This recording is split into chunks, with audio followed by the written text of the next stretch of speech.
in the background. Hey, Nick what's up, buddy? Cruz, Revolutionary Blackout Network. How's it going, man? You doing all right? Yeah, what's poppin', Jamal? It's great to finally be on your channel, man. It's actually a crime. I was talking to my RBN brothers and sisters. It's actually a crime that we haven't had you on. Well, actually, I didn't have you on my channel yet. It's great to see another brother out here thriving and breaking down the news in an intelligent way. So big Oh shout out man. to you. It's great to be on here. Oh man, thank you. I'm doing my damnedest. I'm trying. Yeah. I've been following your content for a while, so I really do appreciate you being cordial enough to join me. My Twitter account has been hacked and stolen, and so you were supposed to be on Monday, and I had no way of contacting anybody that was associated with that account. It is super frustrating. Like even now, it's been going on for a week, and Twitter, it's like there's nobody to contact. There's no human being to say, "Hey, my account has been stolen. Can you give me my account back?" That's crazy. Super frustrating. Super frustrating, to put it mildly. So I was watching your channel the other day, and you came up. You were talking about. Well, let's start at the beginning. The way that Donald Trump is going, he's effectively putting the screws to these various federal programs, but he's also putting the screws to foreign aid that's going out. And you're getting a huge amount of, let's say, consternation, to put it mildly, going through the US government. One of the people, or the things that Democrats have pointed out, there was this campaign ad where they were saying, "You're the new stars of the Democratic Party." And Fetterman was one of the people that they were talking about as being a star of the Democratic Party. They don't seem to get the lesson. Like, meaning they don't seem to get what they were communicated in that last election when they lost so monstrously. What do you think for this? I mean, what do you think they're missing? Do you think it's an ideological issue? Do you think it's a money issue? Do you think there's something else, whether it's in their mind or our ethics, we're morally superior, in which case, so we don't need to make adjustments? Where do you think this falls in regards to the defect of the Democratic Party? Because it was only like 30% of the population approved of the Democratic Party in general. I think it was CNN's last poll on this issue. Give me a take on this. Where do you think they're going wrong? For one, it's funny that the Democrats are already talking about 2028. Jamal, I thought that Donald Trump was going to end democracy as we know it. I know. I thought It's that going to be Donald the last election that we ever have in this country. And Democrats wonder why they lose, why they're in. So when you tell lies like this over and over, when you tell people that this will be the last election, that Donald Trump will destroy democracy, and it doesn't happen, do they understand how much credibility they lose? For one, for the fact they're even discussing this. Now, to your question, I saw that Josh Shapiro and John Fetterman is the leading ticket. I even seen someone post a Washington Post article where they had Kamala as number 4 in their top 12 Democrats that should run. It shows that, and this is something that I discuss all the time, how the Democrats would rather lose with a war criminal than win with anyone progressive. And then they would then blame progressives in the left for when Democrats losing. So why is John Fetterman and Josh Shapiro being floated as top candidates to be president, even though no one knows who they are outside of the state? It's because they are the people who was the most strongly supportive of Israel's genocide in Gaza. Yep. Not only that, John Fetterman called for essentially arresting people who protested against the genocidal state of Israel. Josh Shapiro is a man who signed bombs. So even though the Democratic Party voter base, and this is shown in exit polls, despite the fact that many liberal corporate media is lying about this fact, that the reason why Kamala Harris lost is because of Gaza. Majority of Democrats and this is Democrats, not leftists. This is the people who voted for Joe Biden in 2020, which you couldn't catch me dead voting for that guy. So these are not leftists, Jamal. These are liberal Democrat supporters who bought into the lesser two evils argument. But then after the genocide in Gaza, they said we're not voting for Joe Biden and Kamala Harris. If I got the number right, and someone may have to fact check me on this, I believe 24% of the Democrats who voted drop for. zone. Yeah. And that poll said that they didn't vote for Kamala and Biden because of Gaza. And that's a gigantic number. The people who previously voted for Biden, they just didn't vote because of genocide. But despite this fact, the Democrats are putting the genociders out in first. So what does that tell you? That tells you that we have a uniparty ran by Zionists. Well, Democrats are willing to give our country away to someone who they deem as a great threat to our democracy, someone who will roll back LGBTQ rights, because that's the only people Democrats care about. The only people Democrats care about is gay people. Period. So you have a man who's willing to threaten the only people they care about, gay people, and they still willing to let it happen to protect Israel. What does that say? This is a party that deserves to die. Anyone who tried to sheep herd people to the Democratic Party need to be looked at in a skeptical manner. Their goal is to create a weak, ineffective, CIA-approved left, which is exactly what Bernie Sanders and AOC is now. Yeah. It kills me to say so, but Sanders has been sheepdogging people. The most progressive president since FDR. That line. Or AOC getting on the DNC stage saying, Joe Biden is working tirelessly for the Palestinian cause. It's like, get the hell out of here. Get the hell out of here. No, they're not. I mean, we find out behind the scenes that Joe Biden wasn't doing anything on the Palestinian front. So there's that. And the idea that Joe Biden, who didn't get anything accomplished over the course of his administration, is the most progressive since FDR is absurd. And yet they run with us. And to your point, they turned around after running around with Liz Cheney for the entire election, turned around and say the issue was progressives. The problem was progressives. Outlandish. I'm sorry, there's a lot of going on in my background. This apparently there's some kind of police chase or something like that. But yeah, man, it's wild to me that they don't quite take the hint. And then on the issue of Gaza, and I'm glad you brought that up. I think it was Drop Zone News, Ryan Grimm's outlet, who was putting out that number that you're talking about. It's like 24 million people or something made the choice to not vote because of the Gaza and the Palestine issue. And then you get this kind of weird situation where Trump, even before he gets elected, sends this guy out in order to cajole a ceasefire. Let's put it in quotes because it's never a ceasefire, but whatever. A ceasefire before he even gets in office. And of course, the question comes up, okay, so you're telling me that you couldn't do that? Like, meaning Joe Biden, this is the same deal that Joe Biden apparently couldn't get, that Trump was able to get before he even got back into office. Now, aside from the fact that this may fall apart when he gets into the later stages of negotiation, and put aside for the fact that Donald Trump is trying to evict Palestinians into Georgia, or for that matter, Egypt. What people don't quite get, though, is that this was Joe Biden's policy also. And they are now leaning on Trump saying, oh my God, this is outrageous. This is ethnic cleansing. But it wasn't ethnic cleansing when Joe Biden was trying to do the exact same thing. Have you seen this weird dichotomy, this level of hypocrisy in the way that they're talking about both of these issues, despite the fact that both of these people had effectively the same policy? Yeah, and what is sick is you see liberals fantasizing about more Palestinians being murdered because of Donald Trump winning. Yeah. They will say, I hope the Muslims in Dearborn, Michigan get exactly what they vote for. Yep. I've been covering a lot of this on RBN, like the liberal fetish of watching black and brown people suffer whenever they lose an election. And they will say something like, oh, well, now that Donald Trump is in charge, I can't wait until they flatten Gaza. Yep. And by the way, they were saying the same thing about Hispanics. They was like, well, when your relatives get deported, that'll serve you right. It's like, what? What the hell is this?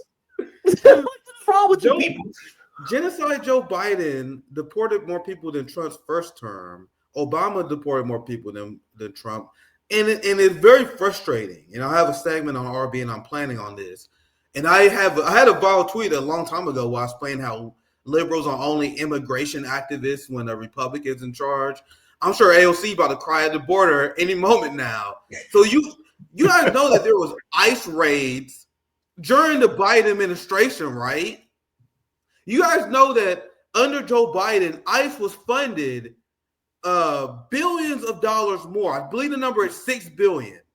Under Donald Trump, ICE and Border Protection got $20 billion throughout 2016 and 2020.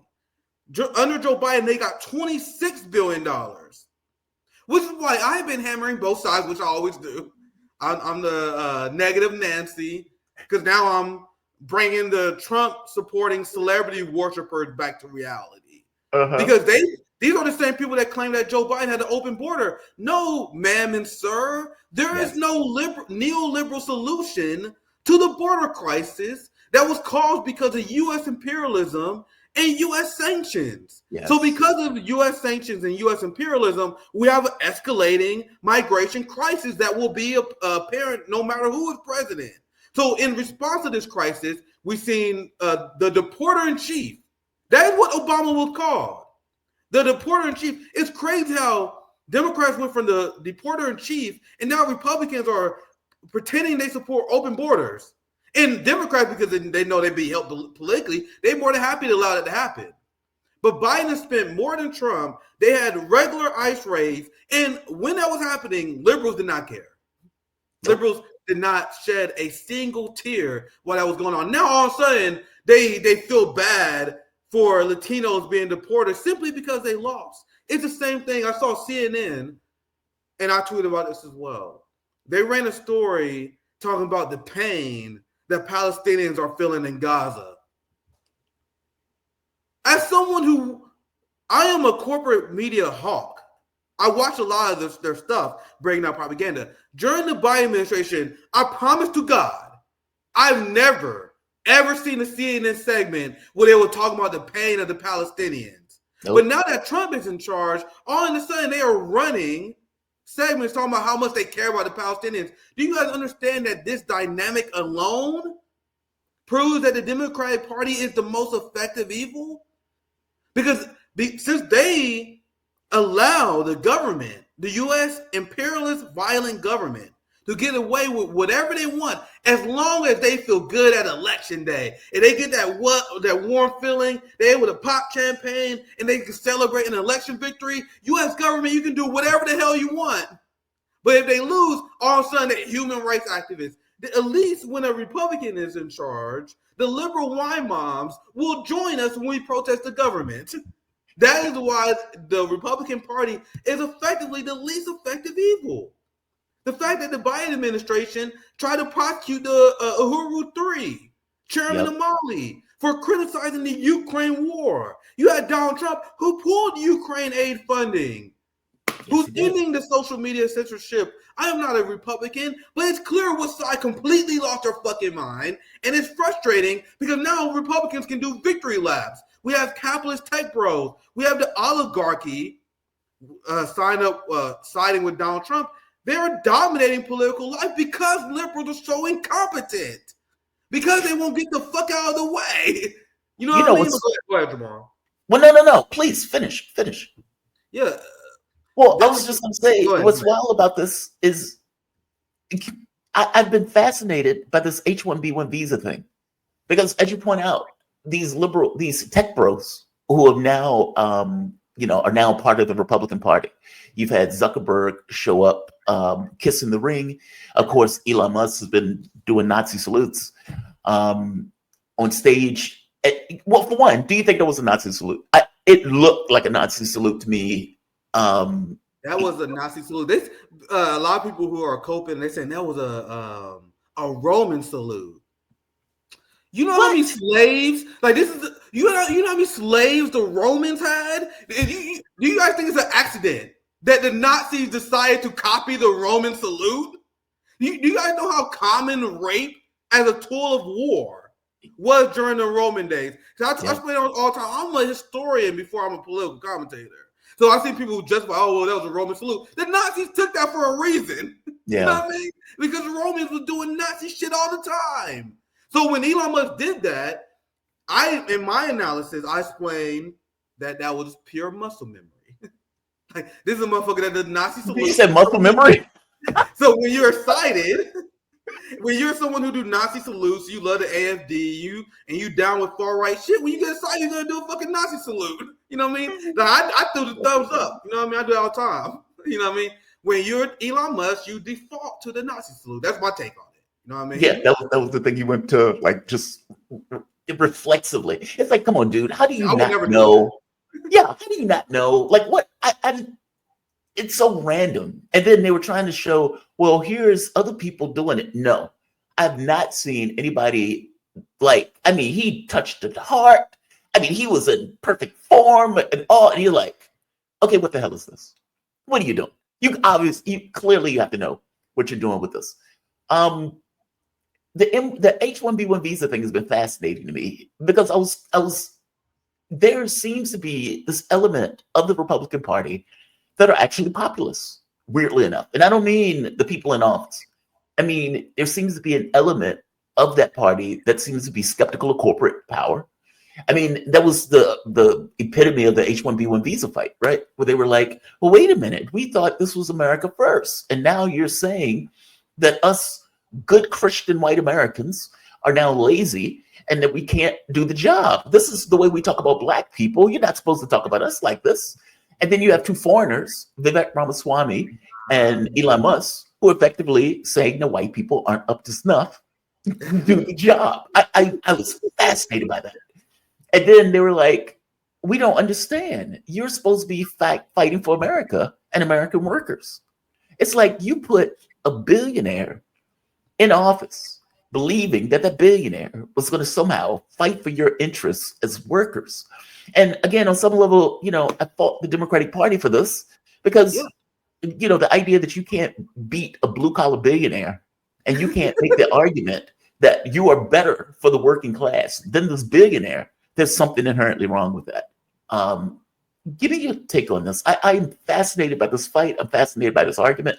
I'm fascinated by the kind of disillusionment that Republicans are kind of running into, let's say the Steve Bannon wing of the Republican Party, that they're hitting their heads on realizing, oh, wait a minute, so you really didn't mean America first. You just meant you first. Give me your take on this. Yeah, and you notice that Vivek Ramaswamy was fired. I saw that. He was given his walking papers. What a public embarrassment. He essentially said, as you mentioned, the same thing to white people that they tell us that they were lazy, and they kicked them to the curb for that. Yep. And to your point, it shows the failure of the Democratic Party. They can't capitalize on this because I talked to, and I have MAGA followers who are, they would tell me stuff like, "Yeah, I support healthcare." You guys know, according to polls, 1 out of 3 Republicans support single payer healthcare. That is huge. Like 1 out of 3 Republicans supporting single payer is gigantic, but Democrats can't peel them off because they don't support it. So they will say, "Oh fuck, I'm not going to vote for the culture wars since I have no one to actually support as well." The same way that many anti-war Trump supporters, when you bring up Trump's use of sanctions, when you bring up how the fact that Donald Trump is a Zionist traitor, they're like, that's bad, but Kamala's worse. Like we are stuck in a never-ending lesser to evilism hell, and right now it's coming from the MAGA people. And those are the people I'm aiming at right now. The same way I was extremely critical of the Biden administration and Democrats because I've seen the progressive-minded people made the argument that we should organize within the Democratic Party. Luckily, those days are dead. Like those people, so that our mission on that is accomplished. I will throw a barb at them every once in a while, but I've been going after these MAGA people who believe that Donald Trump is some sort of anti-establishment fighter. When he's freezing federal aid, freezing all these programs that will help Americans, but not freezing aid to Israel. Yep. And by the way, including Medicaid. I just saw the report this morning that Illinois is no longer getting Medicaid. They've lost access to Medicaid coverage because of the programs that Donald Trump is freezing. And as you point out, and yet it's still giving money hand over fist to Israel. Just astonishing to me. That's not America first. That's something else.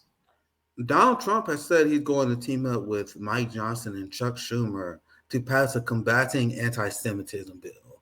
So a lot of the MAGA people, and you guys see, I mentioned earlier before how Democrats, they crackdown on free speech, but we're now seeing Republicans being okay with the crackdown on free speech now that their party is in charge. It's all about cracking down on dissent, and we are seeing what Marion Alderson got for $100 million because essentially Harvard banned any pro-Palestinian demonstrations.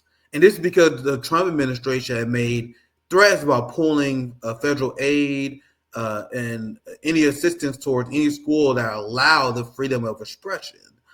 So this was something that MAGA had an advantage on. Democrats was supporting free speech, but you guys see how quickly they was willing to sell it out to Israel on behalf of the Zionists. And I seen the overreach by the Zionists. It's very shocking to see Americans accept it. You know what I mean? I've seen countless Americans lose their job. And I believe at this point that many Americans, they don't really want true sovereignty. Like, it's almost like they are happy with having these Zionist overlords that dictate what people say. And this is based on what Trump was saying. Trump had a speech where he was essentially saying that I can't believe that people are getting away with criticizing Israel. Back in the day, you would never be able to say anything mean about Israel. I covered this where he said that. I think it was very underreported. He was essentially reminiscing about the days that the Zionist lobby used to stifle dissent. And now we are seeing a ruling class that is trying to implement that into law and trying to boost the Zionist ability to censor. Like what we're seeing in the UK and Germany is terrifying. Richard Medhurst, even though the UK has a ceasefire, they had a ceasefire they agreed to, and public sentiment in the UK is pro-Palestine. Richard Medhurst is being harassed by the state. His freedom is being threatened for standing up to the Zionist regime, which is why I have said, after seeing what's going on in Germany and in the UK, and this has been an issue I covered very extensively, and since my time as a citizen journalist 4 years ago, did multiple Palestinian roundtables, multiple shows exposing Zionism. This is the number one threat to the freedoms of people in the West, is the Zionist mob. And as Israel continues to struggle, as the resistance continues to solidify itself, we're only going to see more of this. They put the fear of God into TikTok. Because of Israel. Now TikTok is banning all pro-Palestinian speech. I saw that. What? No, please. I didn't mean to interrupt. I was just saying, I saw that. If you say something like Free Palestine, they block it or something, right? Am I getting it wrong? Yeah. They was blocking people who post pro-Palestine, and they was even cracking down before the official ban, because I'll have hotspots. I'm gonna show a hotspot video here still after this show.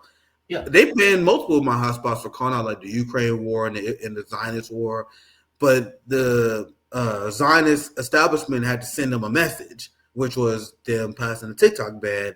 And now, as a result, TikTok have caved to the Zionist demands, and now they are censoring pro-Palestinian posts as a result, because TikTok is not an expression of revolutionary action. They are capitalists, and they want access to one of the largest markets in the world. So they are willing to capitulate to the ruling class in order to have that large market share. So that's exactly why you see them. That's why you see Zuckerberg, who claim, and this is the funniest thing, Mark Zuckerberg said they're not going to censor people no more, and they're going to be a free speech platform. And he brought up, and I'll listen to this interview, he brought up all the things that they did wrong in the past. He was like, man, we should never censor people for conservative views. I said, we should never censor for people over COVID. Yep. We should never censor people for questioning the origins of the lab. And I noticed, and watch the video when he announced this, he never mentioned how he was sorry for censoring people on behalf of Israel. Meta never mentioned that they will stop doing so. Meta is now a slur to call people who support the settler colonial state of Israel a Zionist. That's amazing. That's amazing. I mean, Joe Biden calls himself a Zionist. Most of these people call themselves Zionists. I mean, hell, at least Blinken went over to Israel and said, I am a Jew. And you think it's like, Okay, why are you telling me that? It's like, why are you telling me you're a Jew? Like the notion that you're going somewhere to negotiate and you're supposed to be negotiating for the United States, and your first thing that you feel the need to tell people is, I am a Jew. And it's like, okay, dude, I think, that there's something anti-Semitic about even saying something like that, considering, it's getting across this kind of dual loyalties thing.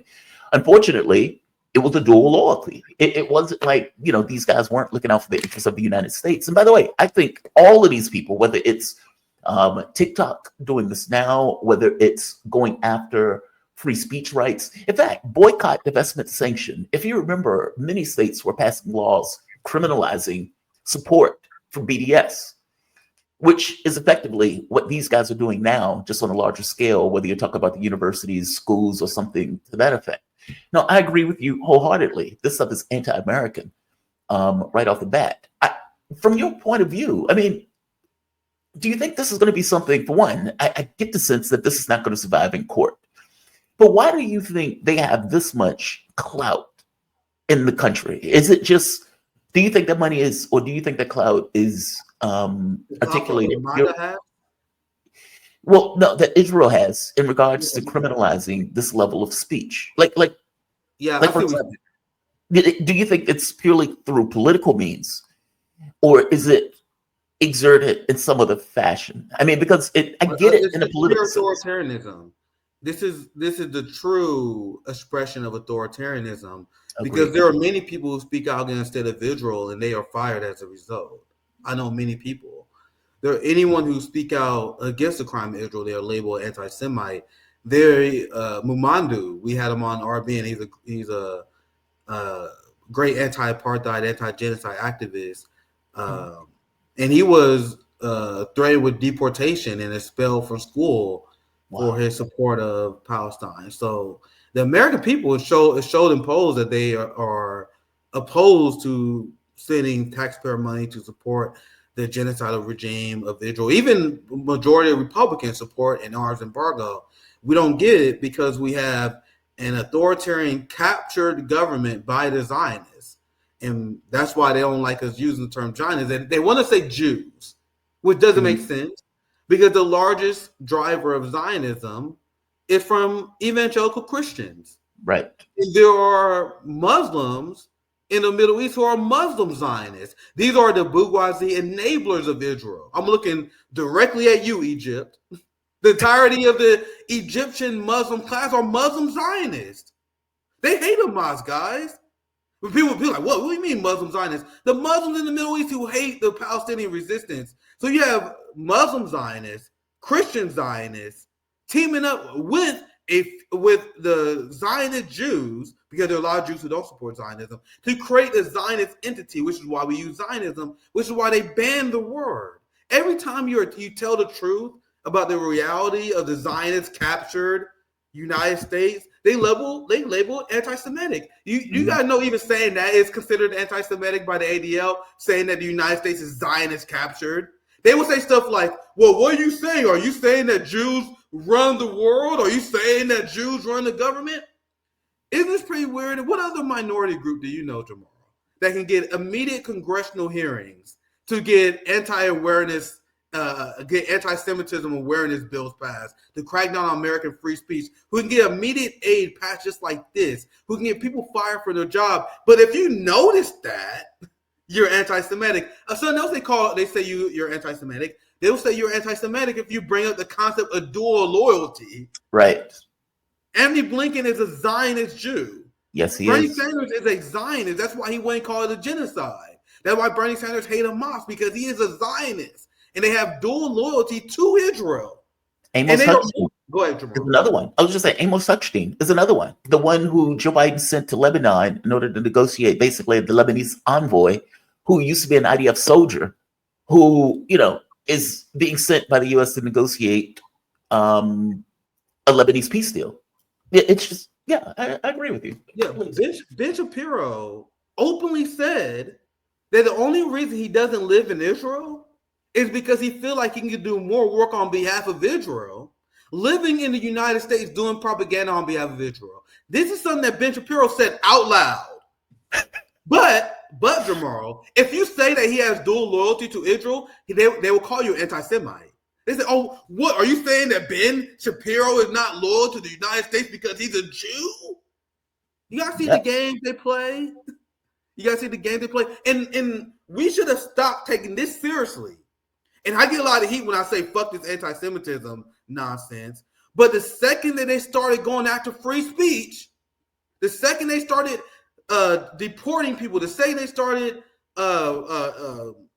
expelling people from college and costing them their scholarship and costing their job, that is the second that Americans should have had a no tolerance policy towards this nonsense.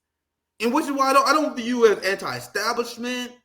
I don't give you any legitimacy if you are supporting the Zionist lobby like RFK Jr. People wonder why I never was on board with RFK Jr. Because if you support Israel, that means you inherently have to support United States foreign policy, which support Israel in the region, which means escalating against Iran. The regime change in Syria with RFK and Zionists found to be dandy, even though Syria is completely destroyed. Yep. So being a Zionist comes with inherently imperialist, warlike policies because you must have that in order to protect the Middle East. The Iraq War, every single conflict that we have gone to in the Middle East is on behalf of Israel. So the question I have for you guys, after so many U.S. veterans died, after people lost sons and daughters fighting for these wars, after the amount of money we spent on these wars, fighting on behalf of Israel, why aren't more people as upset as I am about what has happened?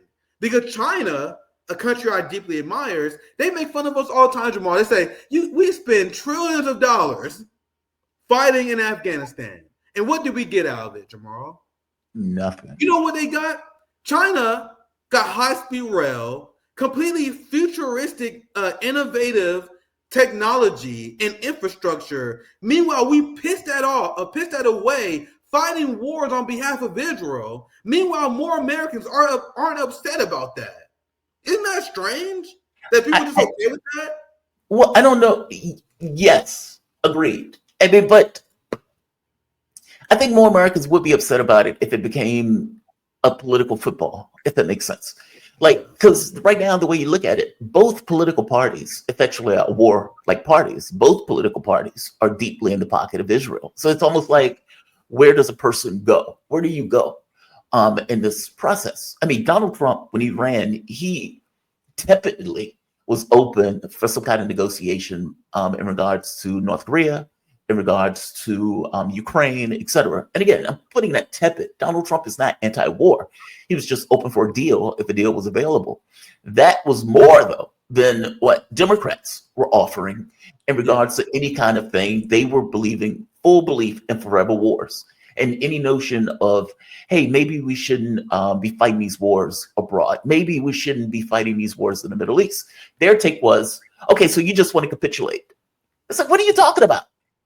So if it was on the ballot, I do think the public would be on board for it. I mean, when even Trump's position on this stuff, when you were looking at who did the American public trust more so with foreign policy, they leaned more towards him on this. And I would suspect it's because he was the one who was less belligerent in regards to his foreign policy, or at the very least the foreign policy that he enunciated. So I agree with you. I just think if it was something that was on the ballot, that people would go for it. I think your point or your follow-up would probably be, though, well, why aren't they marching for it? If you're in another country, let's say if you're in France, they would bring cows into the middle of the streets for protests in a heartbeat. We don't do that here. I don't know if it's a cultural issue. I don't know what goes on with it. I agree with you. And especially when you start going after First Amendment rights. 1,000% agree with you on this. Yeah, I think we're extremely disconnected in the United States. And I actually have a lot of grace towards people in this country who are struggling, who don't have time to be extremely political. That was essentially my mom in a nutshell. Yeah, I know I go hard in the paint, guys, but I actually show a lot of grace to ordinary people. I am merciless towards propagandists and open duopoly supporter, but people like my mom, they don't have time to march. And guys, you have to remember that there is no state that is more violent than the United States. Yes. Tear gas is a war crime, and they regularly tear gas Americans. You guys know they used so much tear gas in Seattle in 2020 that they poisoned the water supply. And the police sent out a PR. They sent out some letter and PR message like, "Hey guys, we accidentally tear gas and poisoned the water. Oops, our bad."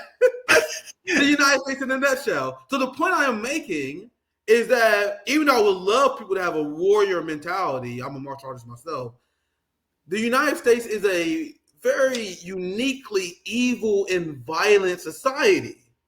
So people are too afraid to protest the state. What does that say? What does that say about us? Despite the fact that they lie about the fact that you can't protest in Russia. They're protesting Russia all the time, by the way.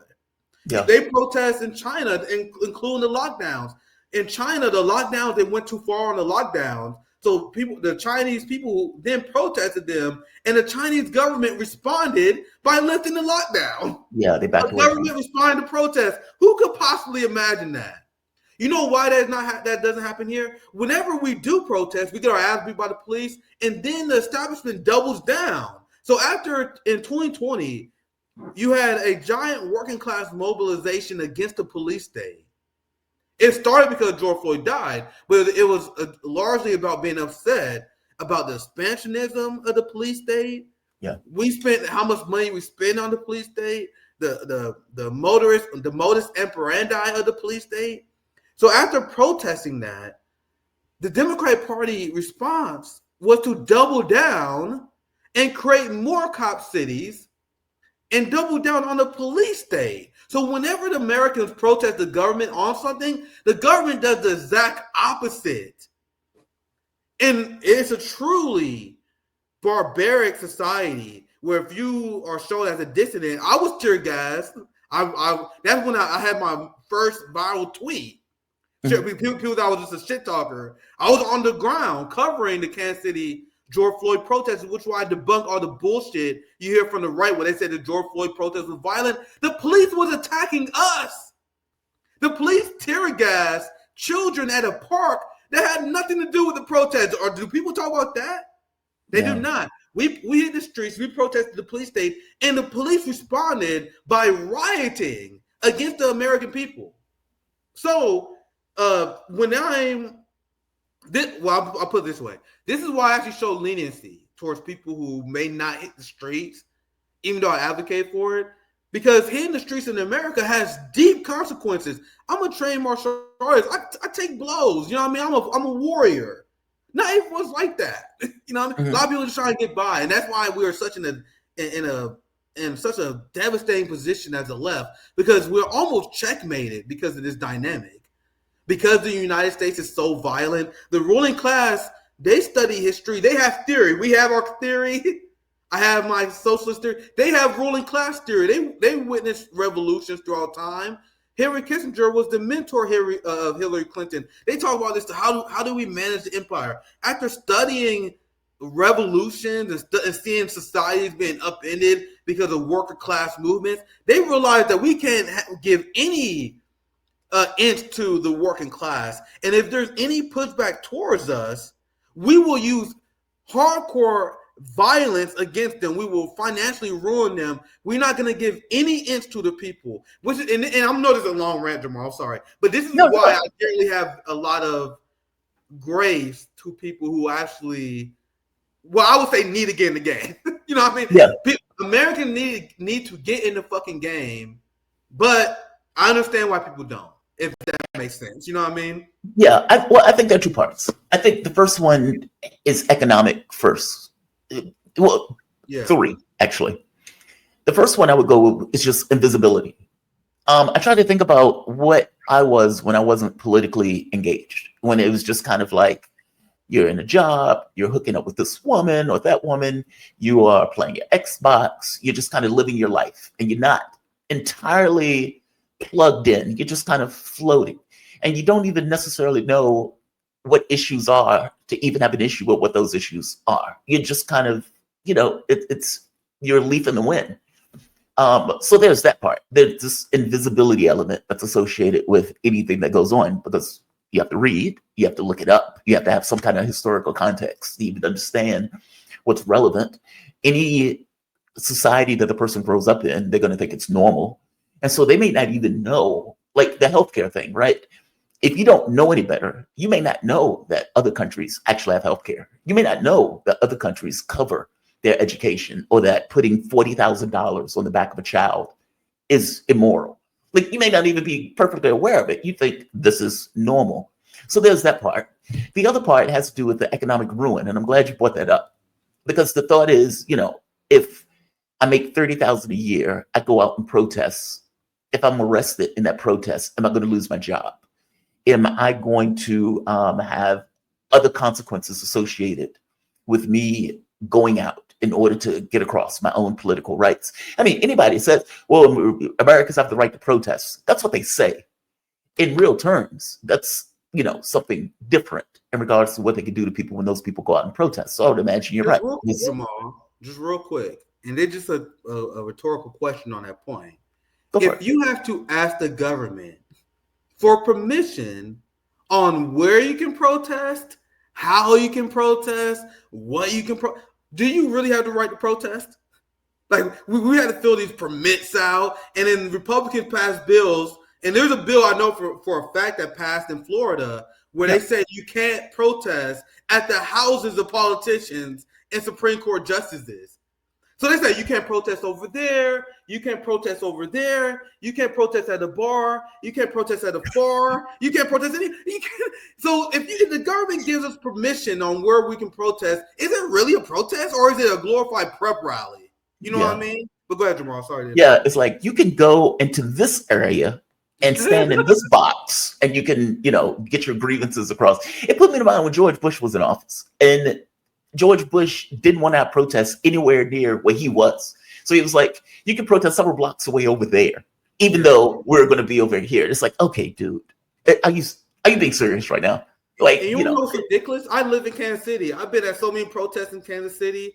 There's a giant park. There's the Central Park near downtown Kansas City where all the protests take place.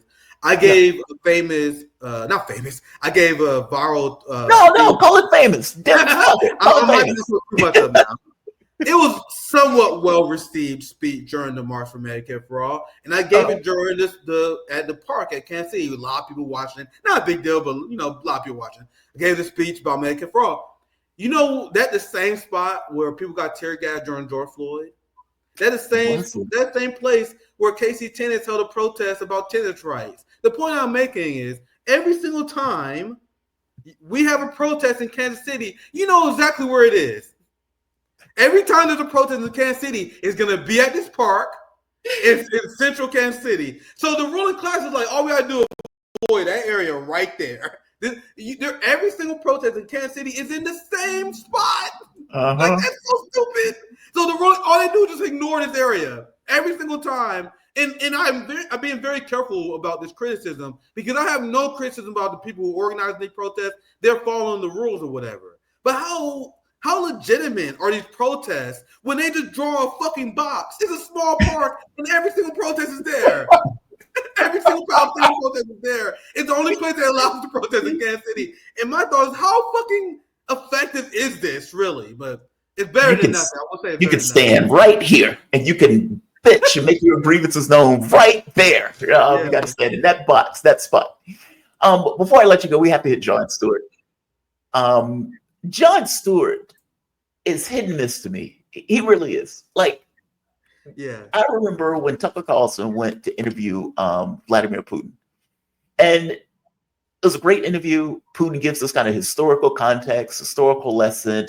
And there's a part where Tucker Carlson goes into the subways, and Russia famously has these like epic subways. Like if you're in DC or if you're in New York and you see a homeless man taking a dump in the subway, okay, that's normal. That's a Tuesday in New York, right? Or if you see crack pipes, that's normal. That's a Tuesday in New York. Russia has like these chandeliers, like that. I mean, like it is full blown. Look like you're in a museum or something in those subways. And so Tucker Carlson was kind of marveling, like, whoa, this is astonishing. Look at these things. Jon Stewart that day came out and started trashing Carlson for being fascinated by how good their subways look. He was like, oh, candelabras and whatnot. He's like, this is the cost of freedom. It's like, so being in a shitty subway is the cost of freedom? Really? That's the argument that Jon Stewart is making. So DeepSeek, OpenAI, Sam Altman apparently created OpenAI. And this was marvel. There was all sorts of hype associated with these kind of large language models and the ability for these language models to kind of mimic speech, to give this kind of this human-ish answers and conversation to human beings when they're talking. It's almost like a Turing test. China comes out with DeepSeek, which smashes OpenAI, and not just smashes it, does it for much, much cheaper than what OpenAI did, not to mention it's open source. So anybody can use it, anybody can work with it, anybody can look at its own code base. As a software engineer, or worked as a software engineer before I started doing this, I am fascinated by what some of these things have been able to do. These things are utterly astonishing. I don't even know how they put these things together in order to make this work. And I'm saying this as a software engineer. So Jon Stewart, of course, brings this up. And I want to play the clip, but I want to get your take on Stewart going after DeepSeek. Because again, every so often Stewart pops his head up. What the? And I think on this one he misses, especially since it's like $1 trillion that have been lost in the tech center with DeepSeek coming out. So this is Stewart giving his take on the whole DeepSeek versus OpenAI. It means a conflict. I don't know what to call it. I was promised a new era of American prosperity and greatness. What happened? A powerful new Chinese AI tool called DeepSeek is threatening the U.S. dominance of this emerging technology. DeepSeek is on par with what OpenAI and Google have made, even though those companies are sinking billions of dollars, tons of years, and lots of development into this space. DeepSeek did it for cheaper in a matter of months. Hey. Who would have expected the Chinese to do it cheaper? I can't believe it. It's as though when you don't have labor laws or rights. And by the way, DeepSeek. Just to stop this for a moment. So he fully believes that the only reason, like, put aside for the moment the technical acumen that's required to do this. It seems that he is trying to take the piss out of this because of, like, they were able to build this for like $5.6 million as compared to hundreds of millions of dollars coming out of the other tech sector. What Jon Stewart doesn't quite get is this thing of return on investment. We spend like $1 trillion a year for our military. And I often ask, okay, how do we know that we're getting the bang for the buck for the trillions of dollars that we're spending? Like, if you have a capitalist country and the capitalist entities in that country are looking to maximize their profit, and you have a U.S. military that is uniquely unauditable, meaning nobody knows how much the U.S. military is actually spending or what they are spending that money on, and much of the budget is black. And so you have $1 trillion that is effectively being spent a year, and you question, okay, well, how much of this money is something that we really need? How much of this are going into equipment that is a benefit to our military, as opposed to, like the F-35, which 50% of the time the thing doesn't necessarily even work. And I would wager the same thing being true for the tech sector. It's not that the people aren't paid or human rights. It is a technical accomplishment that Jon Stewart seems to be fundamentally missing here. That's the issue. Not so much that it's done so much cheaper. It's that it seems to be a better product and a cheaper product to build, and it's open source. So they've effectively upended this whole technological thing that was going to be held by like a capitalist class that all of us would have had to somehow pay out of our pocket in order to use. China just made it free. Give me your thoughts on this. What are your thoughts? Jon Stewart is such a talented propagandist. It's shocking. And this is why I try to give grace to the Gen Z kids who like Hassan Piker and Vosh and a lot of these annoying streamers because I went through the same phase. I'm not going to be holier than thou. As much as I find Gen Z to be very cringe when it comes to the stuff they consume, I used to watch Jon Stewart when I was a teenager, so I can't really complain. So Jon Stewart is a liberal white dude who hates China, and I bet he can't even explain why.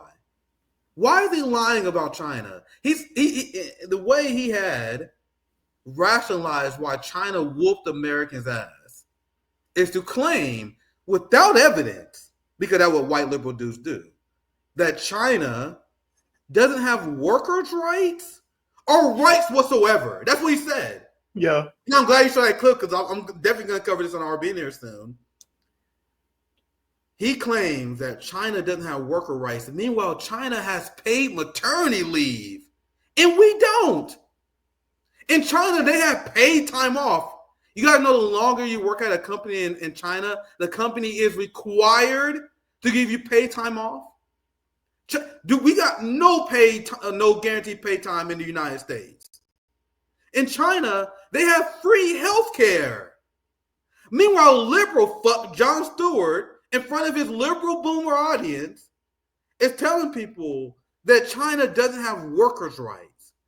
In China, the average rent is $500 a month. If you live in Shanghai, if you live in a high cost of living city, $700, $800. You know how much I just moved just now? I paid about $1,000 for my apartment. That's all? $700 That's all you have to pay for your apartment. And this shit is like just one goddamn bedroom. That's I'm all. streaming in my living room right now. It's very meh. You know what I mean? Meanwhile, in China, you can live in fucking Shanghai, in the most innovative cities, for only about $600, $700. And if you live in the countryside, rent can be as low as about $300. So in China, workers have the right to choose where they live. That's a right, the right of mobility. These are things that capitalists don't even think about. Yeah. So in America, you can be a working class person and you can't live in 80% of America. There's so many parts of America that's too expensive for you to live in, because in America, we don't have the right to movement.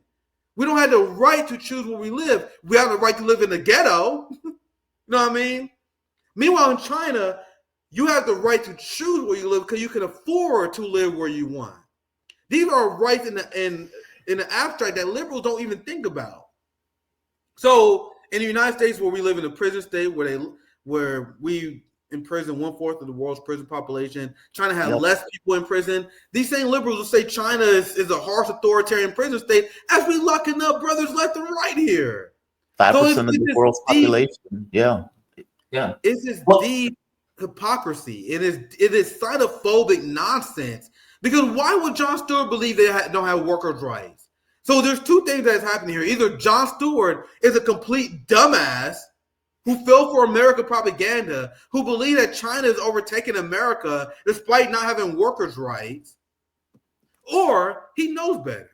This is what I'm leaning more towards. That he knows that Chinese people have worker rights, but he's a liberal white boomer who can't stand seeing Chinese people on top, and he is willing to lie about them in order to justify escalating conflicts against China. So do you think he's? So you did? I was just gonna say, do you think he's lying, or do you think he's just a propagandist? Which one do you think? I think he's smart, man. Like, I give these people a lot of credit. I don't think these people are dumb. Like George W. Bush is a Yale graduate. He talking in a country accent, so you think he's just like us? He was a C student, like a C or D student. You gotta get my point. I get your point. My point I am making is that these people are not as dumb as they let on. They are propaganda. I said the George Bush criticism, but they are not as dumb as they would like to let off. You know what I mean? When Jon Stewart is telling his liberal viewers that China doesn't have workers' rights, even though the worker rights blows ours away, that's a concerted decision he is making to lie to his audience to curry favor with the ruling class, which is why Comedy Central hired his ass in the first place. Which is why they're okay with having Jon Stewart as a guest on CNN every once in a while to rip them to shreds. Because he is a willing propagandist of the ruling class. And that's why he got his position. I don't know, man. I bump my head on this thing of not knowing whether or not they're lying or whether or not they are just in the dark. And the reason why I say that is, I think it's a debate. Yeah. well, and by the way, it could be both in some cases, right? Like I remember there were such, like for example, I remember Sanders was giving a speech one day, and I think it was a Washington Post reporter, and the Washington Post reporter was like, "Weren't you at a rally in South America, and people were holding signs saying death to America?" And Bernie Sanders was like, "Dude, do you know what was happening during that time frame?" And the reporter had no idea. He had zero idea that the U.S. was paying for kill squads to go and effectively murder, to destabilize those South American governments. He was completely oblivious. He had this American point of view of the world, and nothing really fit into that particular American point of view. And so it's like, when some of these people are talking, I think they have an American point of view that ignores a lot of the other information that many other people would have if they didn't necessarily have this kind of slant in the way that they're looking at the stuff. I got to be honest, I don't entirely know all of China's workers' rights. You're right. If I'm not mistaken, like 90% of people in China own a home. It was some insane number like that, like you pointed out. 90% of millennials. That's the craziest thing. It's 90% of millennials that own their home. Meanwhile, the idea of owning their home as a millennial in the United States is good luck with that. Now, I admire China because of what they have accomplished, lifting so many people out of poverty. 200 billion. Is something to be admired, essentially. It's astonishing. Yeah, there's no perfect country. All countries have their flaws. But how can I, and this is what I find very funny, how can you as an American who don't have health care, who live in the most violent empire known in human history, who are you to throw a shade at China? Yep. You guys know that Xi Jinping has around an 80% approval rating in China? Yep. The Chinese people greatly love their government. And this showed in opinion polls. When Americans are asked about how enthusiastic they feel about the future, they extremely doomeristic. And this is exactly why there are a lot of doomsday conspiracy theories that pop up all the time. That's because Americans feel dreadful about the future. But if you ask people in China about their thoughts for the future, it's extremely enthusiastic. They are excited for the future. And they love what their government is doing. Compare it to America, where Congress has a 13% approval rating. Congress has a 13% approval rating. Everyone knows our government is corrupt. So in order to cope with this, you know what we do? We tell ourselves that, oh, well, other governments are corrupt as ours too. Yep. To make ourselves feel better. Yep. So people in China, they fought. They died. Their ancestors fought and died for revolution to create a better society. And Americans, we won't. So in order for us to feel better about our society, we shit on China, even though they are destroying us in quality of life, in terms of people who approve of their government. And the same concept with Russia. And this is a personal cultural critique. I like smoking weed. You know what I mean?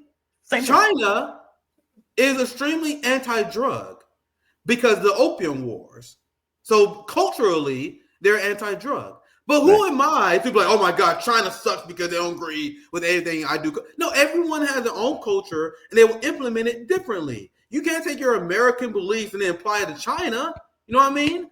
That's essentially, so even though I have some criticism, I don't like necessarily how China handled the lockdowns and the COVID situation, but you saw how China adjusted to that. Yeah. At the end of the day, how you, as someone who lived in the most violent empire in modern human history, can be judgmental of Putin? Will Russians support their government? Now, if it was shown that people in China and Russia hated their government, can you imagine if Xi Jinping had a 13% approval rating? Like, then I would be like, okay, maybe I should speak out and help on China. But that is not the case. How are you as an American? This is me. I know not you guys doing it, but this is me speaking broadly to the Jon Stewarts. How are you as an American gonna try to criticize a country that is treating their people right and have them happy? Leave their problems to the 20% who are not happy about Xi Jinping. Let them sort themselves on their own. And this is common sense to us, but they never do it because the United States is inherently imperialistic, and that in what helped drives imperialism is having people like Jon Stewart look at every single country and judge them from American lens, even though they have no right to do so. But go ahead. And, to make it even worse, to add on to that, the copium after the fact, where they'd be like, yeah, 80 to 90% of the people approve of their government, but that's because they're robots. And it's like, okay. It's like, are you serious? Are you serious? Yeah, that's when the real xenophobic come from. That's when the real Russophobic stuff will come from, where they'll say, well, maybe there's something wrong with their people. Why do they approve of such a government? Right. Maybe their people, like that's when you get to that train of thought, that's when they get really dark. Yeah. And if you ever can get a liberal or conservative to talk about it, that's when it gets really they will get there. If you scratch them, it'll come out. It's like, well, dude, I mean, it's like Putin got like an 80% approval rating. Xi Jinping got like a 90% approval rating. Well, that's because it's like when, sorry, Jamal, but it's like when Americans, both on Democrats and Republicans, they say the only reason why Africans prefer to do business with China and Russians is because Africans are too stupid to know that Americans, we're the ones you want to do business with. Come on, you don't trust the UK? You don't trust France no more? Oh, them goddamn dumb Africans. They're being tricked by Chinese and Russia propaganda. Because you know the Asians are so much smarter than the blacks, right? So the Chinese are that's literally what they tell themselves. And it doesn't reveal their mindset when they say stuff like that, right? But sorry, go ahead. No, you're right. I agree with you. It's weird. It's strange. Yeah. I mean, like it's like the idea that you're going to throw shade at these other countries in this way. I mean, we have taken this kind of unique point of view that all of our issues are related to either China, Russia, add in whatever, Iran, add in whatever other country that you don't necessarily like, and would get the liberals like Jon Stewart that effectively attack those governments. And in this case, he's attacking a government for doing something right. That's a damn good technological device that they've been able to create. And they've been able to do it in this kind of way that it's available and accessible to everybody, whereas OpenAI was going to be very capitalistic in the way that it was going to be used and the way that it was going to be distributed. So, yeah, Jon Stewart II. I agree with you wholeheartedly. These people aren't robots. They're responding to a competent government, just like we are responding to a government that is fundamentally incompetent, that we don't believe is looking out for our interests. I think if we had a government, what we thought was looking out for the interests of Americans, our approval rating would be up there at 90% also. It's not magic. Yeah, well said. Well said. It's, at the end of the day, it's the fact that they address material conditions. When you bring up, and I love having conversations. My conversation with Ro Khanna was hilarious. Oh man, I love talking to the Russophobic progressives. Yeah. Like people like Bernie Sanders, especially Cenk Uygur and all the media people, Sam Seder, they despise Russia. But Russia has everything that the progressive movement in the United States failed to deliver for the working class. So isn't that funny that Matt does, the Bernie Sanders people, they will say that Putin is a tyrant. This directly comes from Bernie Sanders' mouth. Putin is a tyrant, an authoritarian madman. Meanwhile, Vladimir Putin provides healthcare to his people. So the Putin, who is he's the madman, he's the tyrant. This comes from Ro Khanna's mouth. This comes from Bernie Sanders' mouth. He provides health care to his people. So what does that say about the person that you supported, Joe Biden, who said he will veto Medicare for all? So Putin, no matter how you feel about him, he and I admire Putin because he took a very poor Russia who was destroyed after the fall of the Soviet Union and turned it into a geopolitical fucking powerhouse. Yeah. Like ideology aside, that alone is extremely impressive. Well, Putin that did to Russia. Not only that, he provided healthcare to his people, paid maternity leave to his people. In Russia, they have a right to abortion for the liberals out there. I live in Missouri, I don't.